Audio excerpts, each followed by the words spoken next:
बच्चों, आज का हम लोग का जो लेसन है वो करंट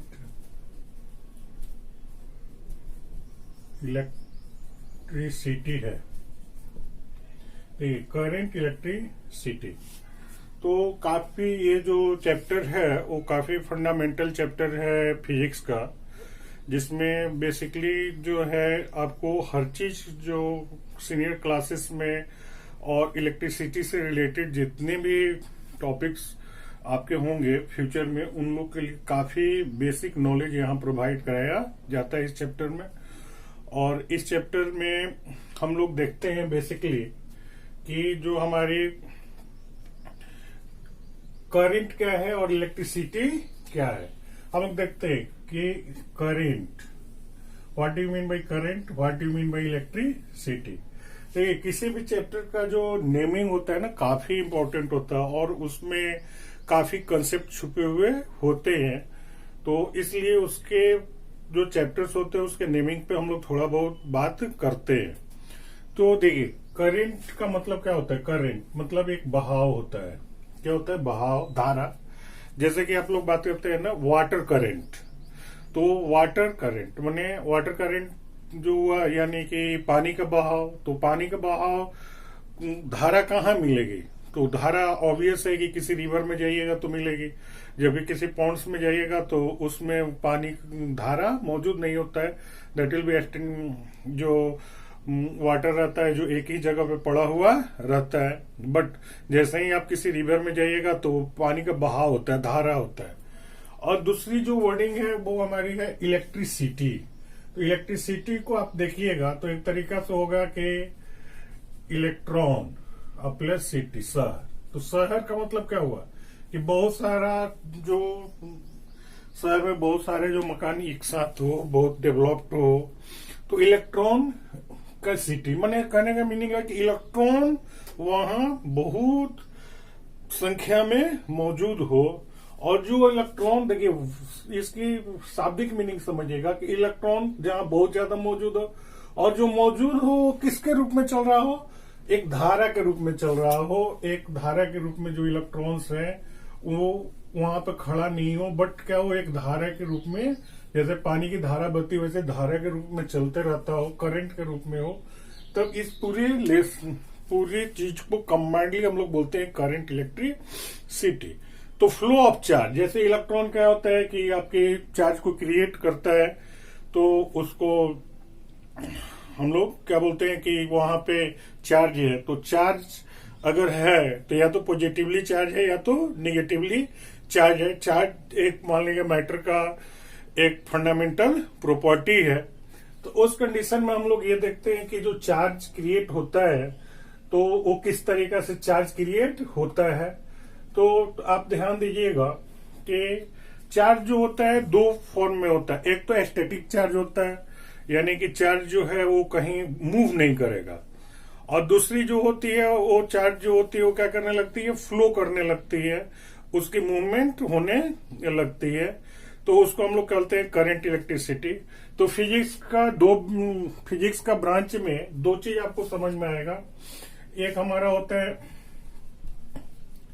इलेक्ट्रोस्टैटिक और दूसरा होता है करंट इलेक्ट्रिसिटी। तो इलेक्ट्रोस्टैटिक जो होता है तो उसमें देखिए इलेक्ट्रॉन्स जो है, इसको तोड़िए तो पता लगेगा कि इलेक्ट्रॉन जो है किस फॉर्म में है, स्टैटिक फॉर्म में है। जबकि इसमें जो इलेक्ट्रॉन्स है वो क्या कर रहे हैं, मूव कर रहे हैं। तो करंट इलेक्ट्रिसिटी हो गया।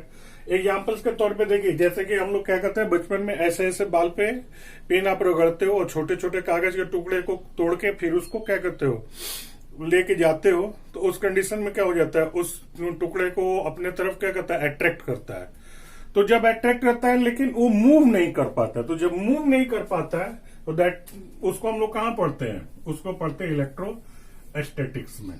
तो ये आपको 12th क्लास में मिलेगी ये चैप्टर, ठीक है, इलेक्ट्रोस्टैटिक्स। और जब बैटरी से, एक छोटा सा बैटरी से जब आप क्या करते हो, एक छोटी सी बैटरी में आपने क्या लगा दिया, एक वायर लगा दिया और एक वायर लगा के यहाँ पे एक बल्ब लगा दिया। तो इस कंडीशन में क्या होने लगा कि यहाँ पे एक डायरेक्ट लगा दिया आपने बल्ब और दोनों को आपने क्या कर दिया, जोड़ दिया। तो उसमें क्या करता है, ग्लो करने लगता है। तो ग्लो करने लगता है बल्ब, इसका मतलब कि इसमें जो इलेक्ट्रॉन्स जो थे उनकी क्या होने लगी, मूवमेंट होने लगी। तो जब इलेक्ट्रॉन्स की जब मूवमेंट होने लगी तो इस चीज को कहां पढ़ेंगे हम लोग, करंट इलेक्ट्रिसिटी में। ठीक है, अब देखते हैं बेसिकली क्या है कि यहाँ पे हमारा करंट इलेक्ट्रिसिटी का बहुत सिंपल सा आपको डिफिनीशन दिया हुआ है, flow of charge through a conductor. ठीक है, that will be known as current, उसको हम लोग क्या बोलते हैं, करंट बोलते हैं। तो बेसिकली क्या है कि बच्चों को चार्ज के बारे में ही बहुत ज्यादा नॉलेज नहीं हो पाता है, बहुत ज्यादा आपकी जो समझ होती है वो नहीं हो पाती है चार्ज क्या है।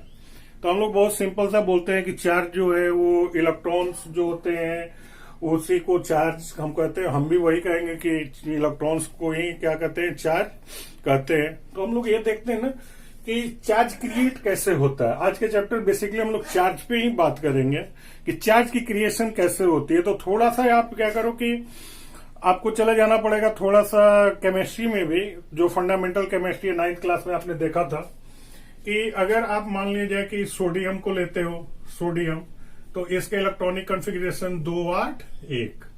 ठीक है, तो उस कंडीशन में 281 हो गया। अच्छा, आप मान लीजिए कि एल्युमिनियम के लेते हो एटॉमिक नंबर तो 2, 8 और 3। अब क्या होता है कि अपने ऑक्टेट को पूरा करने के लिए क्या करता है, 3 इलेक्ट्रॉन को लूज कर देता है। तो बेसिकली अगर आप देखो तो अगर एल्युमिनियम के स्ट्रक्चर्स को देखोगे तो इसमें कितने हैं, 13 पॉजिटिव चार्ज हैं और 13 आपके निगेटिव चार्ज हैं।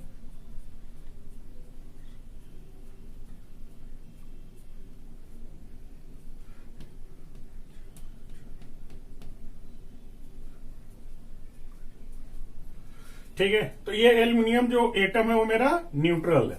लेकिन जैसे ही हम बोलते हैं कि एल्युमिनियम जो हुआ वो उस पर +3 चार्ज आ गए, तो कोई कहता है कि उसमें प्रोटॉन की संख्या भाई कितनी होगी, तो उसमें प्रोटॉन की संख्या कोई बोल देता है कि +3 यानी कि 13 3 16 16 होगी। बट ऐसा नहीं, यही समझना है। यहां से क्या करेगा कि +3 होने के लिए यहां से 3 इलेक्ट्रॉन्स क्या करेंगे, बाहर निकल जाएंगे, जिसके कारण से इतना जो है इतना ही पार्ट न्यूट्रल रहा और इस पे पॉजिटिव चार्ज क्रिएट हो गया। यानी कि जहां से इलेक्ट्रॉन निकलती है वहां पे क्या हो जाता है, पॉजिटिव चार्ज का क्रिएशन होता है, और जहां इलेक्ट्रॉन जाती है वहां पे निगेटिव चार्ज का क्रिएशन हो जाता है। एग्जांपल पे देखिए, क्लोरीन का क्या होता है, 2, 8 और 7। ठीक है, ये इलेक्ट्रॉन लेगा अपना ऑक्टेट पूरा करने के लिए, तो Cl माइनस हो गया, तो 2, 8 और 8। यानी इलेक्ट्रॉन देता है, दूसरा जो इलेक्ट्रॉन लेता है उस पर निगेटिवली चार्ज क्रिएट हो जाता है। तो चार्ज जब भी क्रिएट होता है तो इलेक्ट्रॉन का ट्रांसफर से होता है, और इस चीज को देखना है कि चार्ज की क्रिएशन, चार्ज का जो आपकी एसआई यूनिट होती है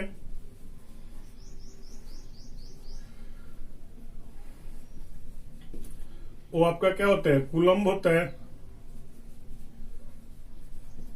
जिसको शॉर्ट में हम लोग किसके नाम से, सी लिखते हैं, कैपिटल सी, कूलम्ब। और दूसरे जो चीज है कि जब एक यहाँ पे चार्ज का ऐसा यूनिट हो गया तो अगला कंडीशन हम लोग का है कि आपकी चार्ज कैसे, किसी सब्सटेंस पे चार्ज कैसे क्रिएट होती है, जिसको हम लोग बोलते हैं quantization of charge. That is the very important concept. ये काफी इंपॉर्टेंट कॉन्सेप्ट है आपके लिए, क्वांटाइजेशन ऑफ चार्ज। चार्ज कहीं क्रिएट कैसे होती है, अगर चार्ज क्रिएट होगी तभी वो क्या करेगी, मूव होगी। मान लीजिए कि हमारे पास कोई न्यूट्रल एक सब्सटेंस है और इस पे इस प्रोसेस के द्वारा कोई चार्ज आता है, पहले वो न्यूट्रल था, अभी क्या है, 1 इलेक्ट्रॉन आया, तो टोटल चार्ज जो हुआ इस पे क्या हुआ, Q = Ne। 1 इलेक्ट्रॉन आया, 1 इलेक्ट्रॉन आया तो उसने कितना चार्ज लेकर आया, तो चार्ज ऑफ इलेक्ट्रॉन कितना होता है, 1.602 into 10 to the power minus 19 coulomb. तो इस पे क्या हुआ 1 into 1.602 into 10 to the power minus 19 coulomb. ठीक है, क्योंकि एन की वैल्यू कितनी है 1 है।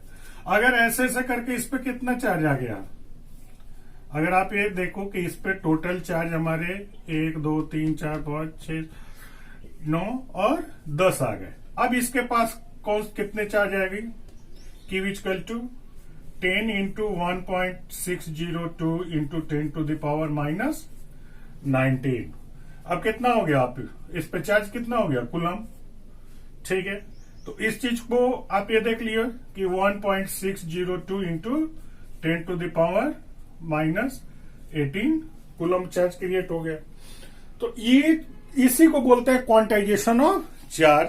कि किसी भी सब्सटेंस पे जो चार्ज है वो कितना इलेक्ट्रॉन्स आता है और जो इलेक्ट्रॉन की डिपोजिशन होगी वहां पे उतना निगेटिव चार्ज क्रिएट हो जाएगा, और वहां से अगर इलेक्ट्रॉन उतना निकल जाती है तो उतना ही क्वांटिटी में यहाँ पे पॉजिटिव चार्ज क्रिएट हो जाता है।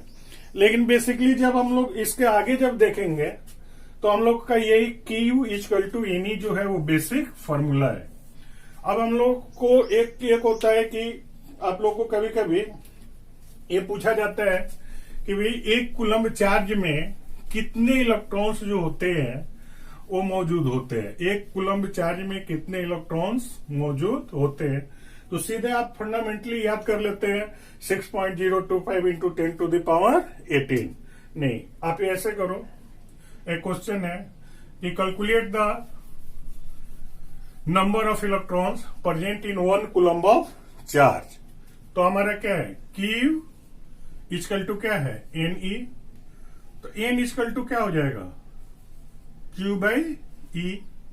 तो यहां पे कितना आपने बोला है 1 कूलम्ब बोला है, कितना बोला 1 कूलम्ब। और यहां पे इलेक्ट्रॉन का कितना होता है 1.602 into 10 to the power minus 19 coulomb. Coulomb क्या करेगा, कट जाएगा। ठीक है, बहुत सिंपली इसको ऊपर आप लेके जाओगे तो क्या हो जाएगा, तो 1/6.02 इंटू 10 टू द पावर आपका क्या हो जाएगा 90। ठीक है, अब बहुत ही सिंपल सा इसको हटाओ तो 1 2 3, एक और ले लो 4 इंटू 10 टू द पावर 18। हम सिंप्लीफिकेशन भी आपको बता रहे हैं ताकि सिंपल सा रहे। इसको जैसे ही आप इन दोनों के इससे इसको डिवाइड करोगे तो आ जाएगा 6.25 into 10 to the power 18 electron. ठीक है, तो इतने इलेक्ट्रॉन्स आपके यहाँ पे क्या हो गए मौजूद हो गए। तो आपको याद करने की कोई जरूरत नहीं है, बाकी आपने खुद ब खुद आप ये कर दो। अब क्वांटाइजेशन ऑफ चार्ज हो गया, जब चार्ज एक जगह डिपॉजिट होगा तब इसको इलेक्ट्रॉन एक तरह डिपॉजिट हो गए, फिर इसको मूवमेंट को कराना है। अगले जो क्लास में होगी उस क्लास में हम लोग कंडक्टर के बारे में बात करेंगे, इंसुलेटर के बारे में बात करेंगे, और उसके बाद जो है वो पोटेंशियल के बारे में बात करेंगे, पोटेंशियल डिफरेंस के बारे में बात करेंगे, इलेक्ट्रिक फील्ड के बारे में बात करेंगे। और इसको इत्मीनान से आप देखिए, quantization of charge most important है और इस चीज को समझना है। जब तक आप चार्ज को समझिएगा नहीं फिर फर्दर हम आप इसको पूरे कंसेप्चुअल ढंग से लेके नहीं चल पाएंगे। ओके, धन्यवाद।